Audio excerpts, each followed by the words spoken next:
Ресейде қазір адамдар жаппай депрессияға ұшырап жатыр. Ресейде наразылық ашыққа кетіп бара жатыр.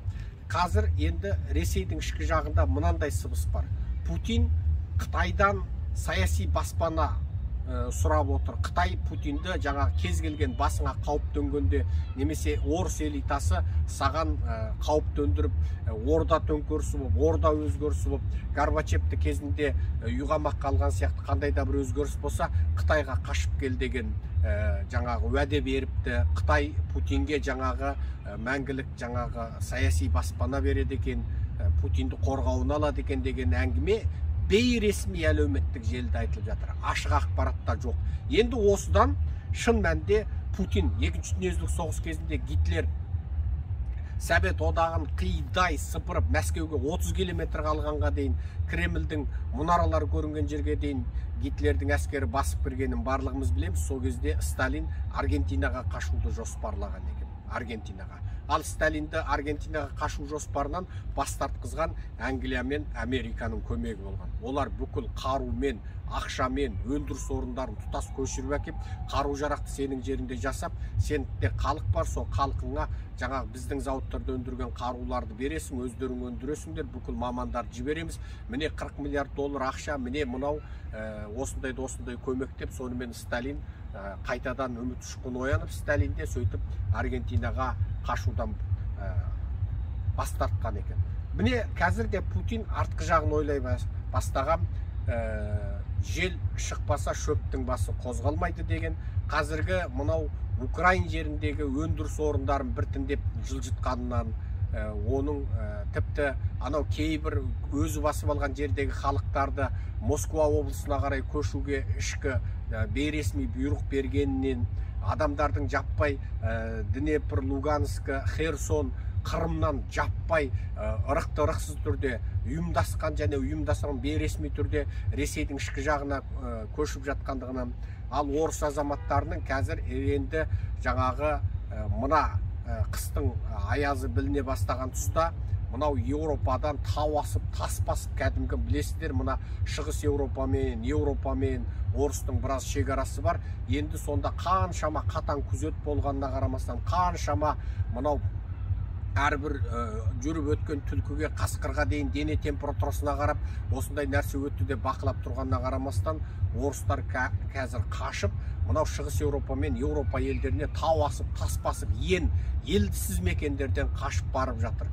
Міне осының барлығы Ресейдегі жағдайдың күннен күнге қиындай түскендігін білдіреді. Қазір орыстарда жаппай қылмыс күшейген, ішкі жақта халық депрессияға ұшыраған, банктерге ешкім ақша қоймайтын болған, байлардың өзі жаңағы депрессияға ұшырап, бір күн жаңағы Оралыңның барында ойнада гүлдеп, бүгін тапқан ақшасына бүгін ойнап күлетін болған, алқаштық асқынған. Енді жаңағы орыстың қыздары жаппай жаңағы неше түрлі, мың сан түрлі сылтауменен жаңағы шетел асуды көздеген жігіттері қашып, жан жаққа кетіп жатқан осындай бір құбылыс Ресейде қатты белең алды. Яғни Ресейде бұғанға дейін біз Украинаны жаулап аламыз, міне мына жерді жаулап алдық, міне Киевті бір айда аламыз, міне бір аптада тасталқан шығарамыз деген бүкіл сөздің ертек екендігін, Путиннің бүкіл былжырағандарын, Лавровтың жаңағы бүкіл оттамаларының ешқашан іске аспайтын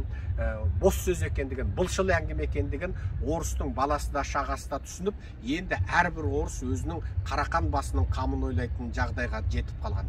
Бұл міне соғыс келе жатыр, соғыс міне басталып, міне орыста қыс келе жатыр. Осы қыста, міне жаңа жылда, биылғы жаңа жылдың кезінде, арақтың ең көп ішілетін кезі, әрбір жаңа жыл болатын кезде бүкіл Ресейдің үлкен қалаларында бәленбай жаңағы запастағы көлік жаңағы жедел жәрдемге босатылады. Бәленбай запастағы жаңағы ішкі әскерлердің өзі полицияларға көмектесіп амандық сақтауға босатылады.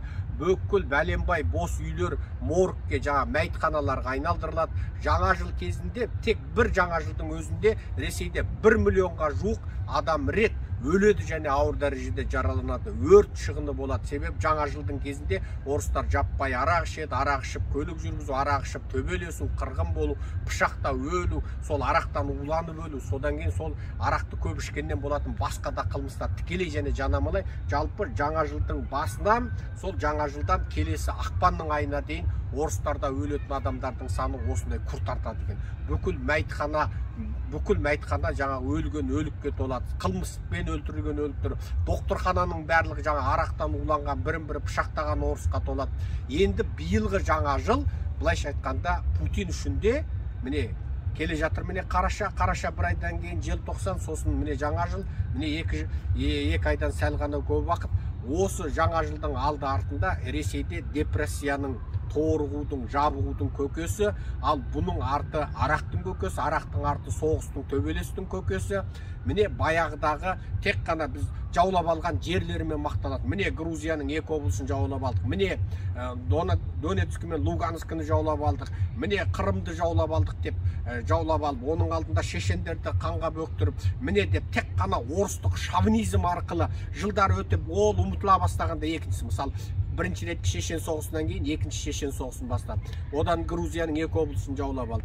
Одан жаңа Донецк, Луганскіде шатақ шығарды. Одан Қырымды жаулап алды. Былайша айтқанда орыстың жаңағы есерсоқтықпен ауыратын шовинистік пиғылдағы халқына сол ауыр, былайша айтқанда шовинизмді, мына импершілдік ауруды наркотика ретінде береді. Сосын наркотиканың жаңағы дозасы азайып, енді оның күші қайта бастағанда екінші наркотикалық ауруды бастайды, яғни екінші шабуылдық соғысты бастайды. Оның дозасы қайта бастағанда, күші қайта бастағанда үшіншісін береді.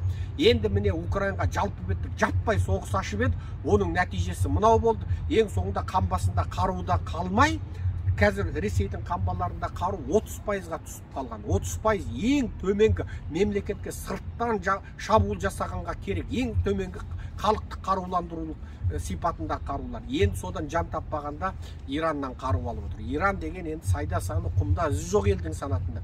Осындай деңгейге түсіп қалғаннан орыстың да енді былайша айтқанда шықпа жаным, шықпа деп отырғанын білуге болады.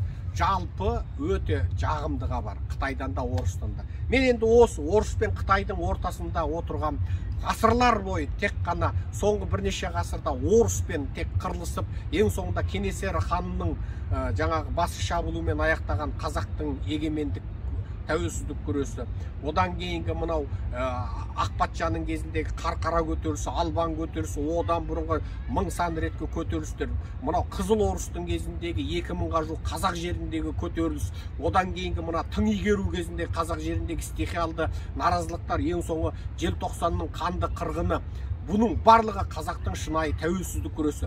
Оның соңы міне кешегі қаңтардағы қанды қаңтар қырғыны. Ол да міне орыстың қолымен жанышталды. Орыстың басыбайлы иті Қанішер Тоқаевтың қолымен жанышталды.